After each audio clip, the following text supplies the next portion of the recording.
Yes, it's Monday the 15th, and I'm doing some scouting slash squirrel hunting slash pulling trail cameras. I had this camera out for about 2 weeks, only got like 150 pictures on it, so I'm interested to see what if anything I have on there, and I'm going to go pull another one. But I figured I'd follow some of these tracks. I mean, there's sign everywhere, but then again, we just got 6 inches of snow the other night. But I'm going to follow these out, see where they're going, see if I can figure out where these deer are bedding at. And the season ended Saturday. I couldn't get out. But this is the type of stuff I'll remember next year whenever it comes to archery season again. So hopefully I can find some buck sign, because all I'm seeing now is small doe sign, but that's what it is. You know, I wouldn't say that deer are lazy in the second season.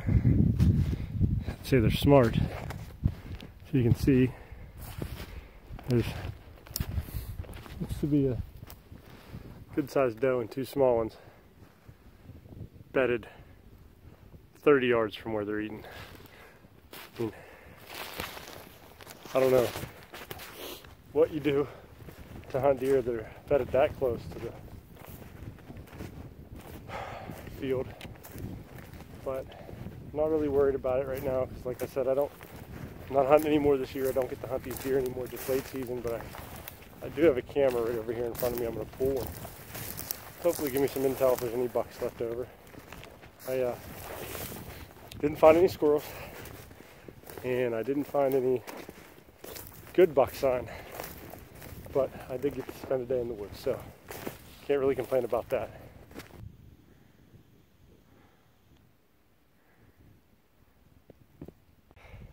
I didn't hunt out of this ladder stand very much this year. As you can see, it's pretty wide open up there. I was really worried deer would see me, but so I didn't hunt out of it actually at all. Maybe one time in rifle season. But this trail comes from the bottom down there behind me up to where my truck is parked right now. They liked it. I saw the last day of the season, I saw 2 bucks come in this trail. One I definitely would have shot. The other one, I don't know what it was. It wasn't legal, but it wasn't very big. I'm assuming it wasn't legal. But you can see there's a real thicket over there. That's right off our field edge, and it's tough. That's what happened after they logged it. So, you know, there's 3 beds I just showed you. They're only 40 yards that way. And how do you get in here and hunt these deer unless you can sneak in and just sit right on the edge and wait? But I mean, you're walking within 30 yards of them. Now, normally in archery season, you're bedding way down there in that bottom and coming up over, but until we get some growth trees in the 12 to 15 foot range, it's going to be really hard to hunt, because you know, you walk right here, it's wide open down there. Our property's kind of like a little bowl, and it seems like you can see that hillside up there. No matter where we go into the property at, we're walking down, and the deer can, you know, either if they're not laying on the hillside watching, they're laying down and they can see us. So it makes it a challenge. I was deerless this year, so you can see it clearly was a challenge that, you know, was better than me. But just getting ready for next year. I mean, this stand will be hot again, because it's one of the only access points to this field now that they cut all this tree line. So I just got to figure out a way to hunt it, and that's going to be the tough part. You know, I had a ground blind over here before, and I didn't really like sitting in the ground blind. I'd like to be able to see, but maybe that's how I'll hunt it in early season. I don't know. Figure that out as we get there. But I mean, that was fun. Now I got to go shoot my muzzle loader and get it unloaded, cleaned up for the year, and put it back in the gun safe.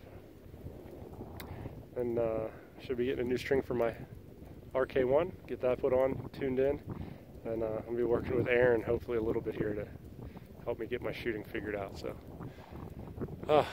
hope you guys enjoy the weather. Hey guys, it's Thursday once again. Out doing the usual card check, camera check. I pulled most of my cameras last week just because the batteries finally gave out after the full year, but I crossed a heavy track. I'll show you guys here in a second. So right now I'm just kind of backtracking it, seeing where he was going to bed, trying to learn more about him. I have an idea which buck it is and which buck it could potentially be, but maybe another one moved in. This track is big. I have not seen a track this big yet, so maybe it's not the same deer. I'm not sure, but it has to be at least a 4 or 5 year old. And I don't know, I'm just kind of running through it in my head here right now as I talk to you, but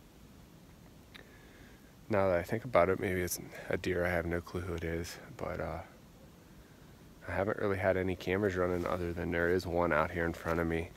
If his tracks potentially went up by it, I might have him on camera, and this camera's been running for about a month, so once I grab it and take it home, I'll scroll through the pictures and hopefully he's on it. But definitely a good caliber deer. It's good to know he made it through these tracks, or either yesterday or today. Probably yesterday, there's a little snow in them, maybe even the day before. So he made it. It's after season. Now it's just finding them, learning them, and this is what, you know, late season's all about, or after season. Most guys quit, they're sick of hunting, and that's my favorite time to be in the woods.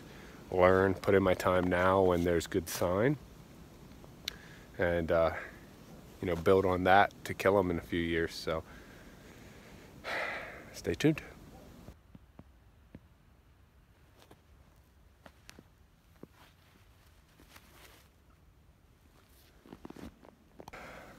So I seriously, just out over the other side of this is where I stopped my last interview. Tracked into here and just bumped on me, and he is freaking huge. Wait till you guys see his bed. It's right in behind this log. Beautiful bed. I got to right here on his tracks, and I was like, where the heck did he go? All the tracks go out through this old tram red. His dropped down over, and I'm looking, thinking, why did he go down and loop around? And I look over and he's standing 5 yards. All I saw was his rack. He got up and trotted down through here, you know. He must have been sleeping or something, I don't know. I didn't really spook him all that much. He just knew something wasn't right, but I don't care. I don't care about spooking him right now. If I don't find his horns, oh well. Years in the past, I just no pressure in the off season. Find some horns, but I didn't learn anything about them. So with this snow, this fresh snow, you can learn so much about a deer and what it may do. Yeah, come summer, he's probably doing something completely different. But if I don't tag out on a deer all summer long and I have to hunt next late season, I'm going to know a lot about these deer. So it's all about looking ahead, planning ahead. This spot's cool, so I'm going to walk down here and check it out.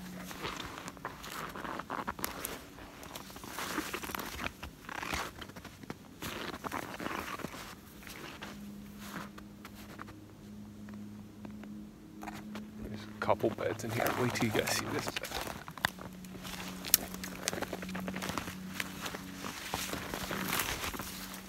Swing this around for you.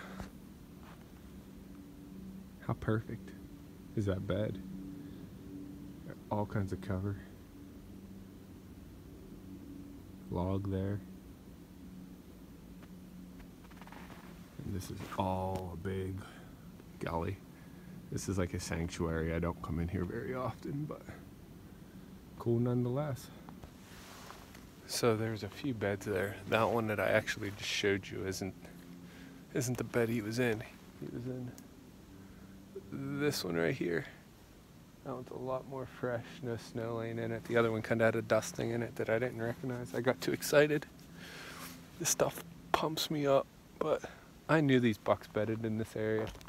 I can never tell where. It's so thick in here. And the funny thing is the gas well is right below it. So they sit here and can watch anything coming in and out of here. It's perfect.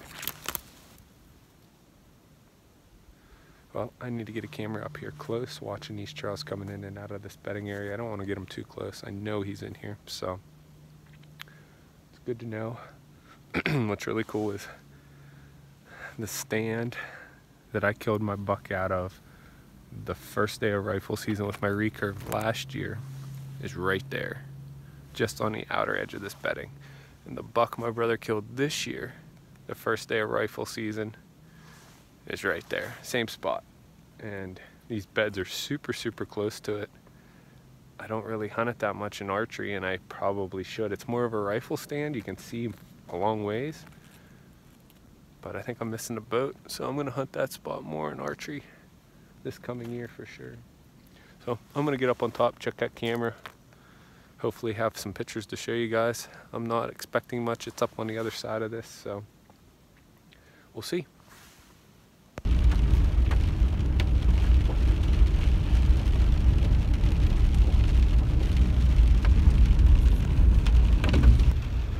Well, it's Monday morning, guys, and I'm headed to work.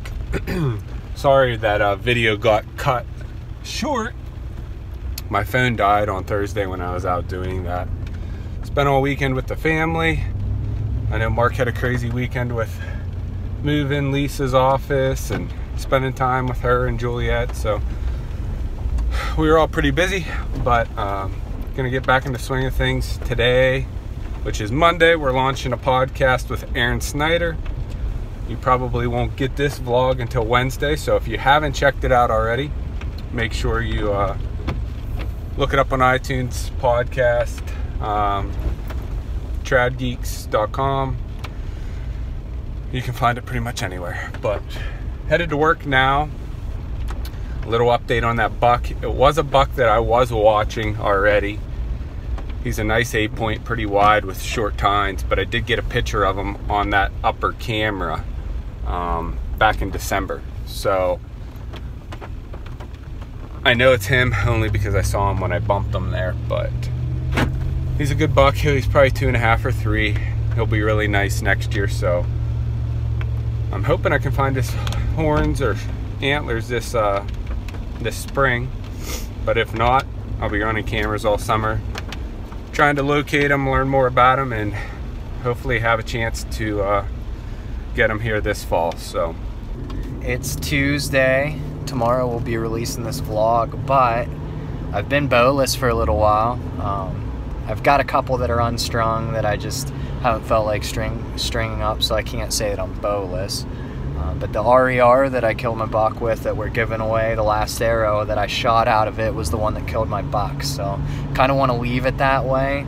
And then my RK1 from Striker and New Breed is getting re-dipped. I'm going all blacked out on it, so it's going to be sweet. That should be back within the next week, but I've always wanted to shoot a Bear Super Mag. They're like this little 48-inch short bow, recurve, and I was on Big Jim's website the other day, and he had one that I snagged and ordered, and it landed. So I actually have it laying back here with some old arrows and an old quiver, and I'm just gonna go shoot it for the first time, and it's gonna be fun. Like, it's probably not a bow that I'll ever hunt with, but I've always wanted to see what it was like shooting a short bow like that.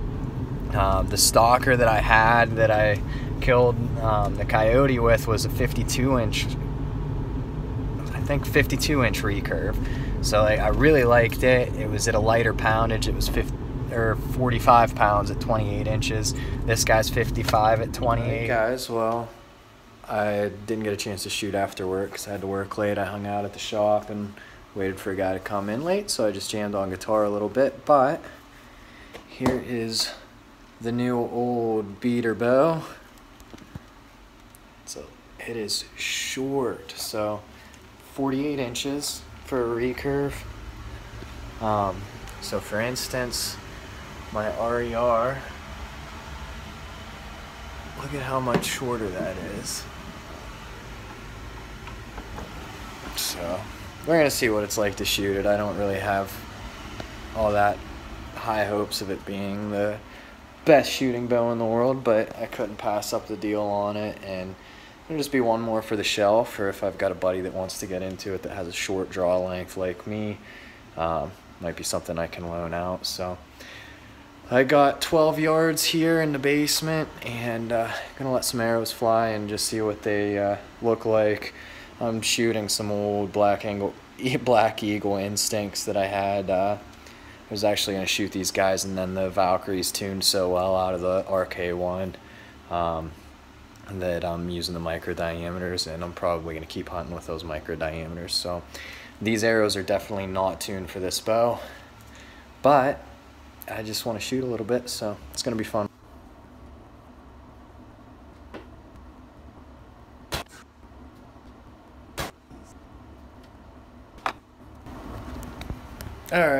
Well, first 4 arrows. Definitely need to adjust the knock point on this guy. My furnace is running, so it'll be a little bit loud, but there's the first 4 arrows.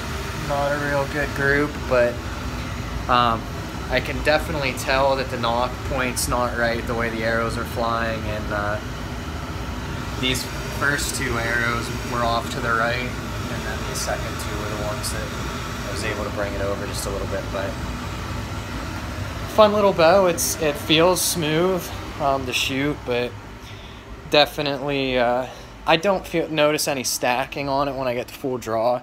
It is 48 inches, so it's I'm sure if you had a longer draw, it would not be comfortable to shoot. So anything short like that, I would never recommend for someone with a long draw length. But for me, it works all right, and it's just gonna be, like I said, just a fun little bow to shoot. So shoot a little bit here tonight, and if the groups continue like that, I can't wait for my RK1 to get back. So.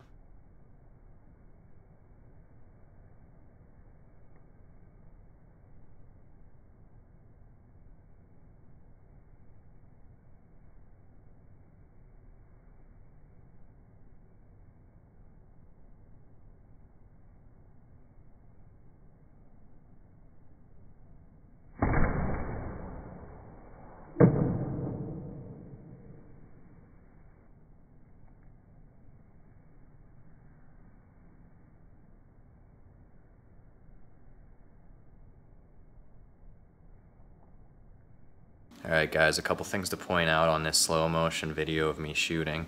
Number 1, my elbow's too high, so it needs to drop down a little bit, create more of a straight line through the arrow. At least that's what I've been told by people who know a lot more than me. And then the second thing is my hand actually creeps forward a little bit before I release the arrow, so need to maintain that back tension the whole way through.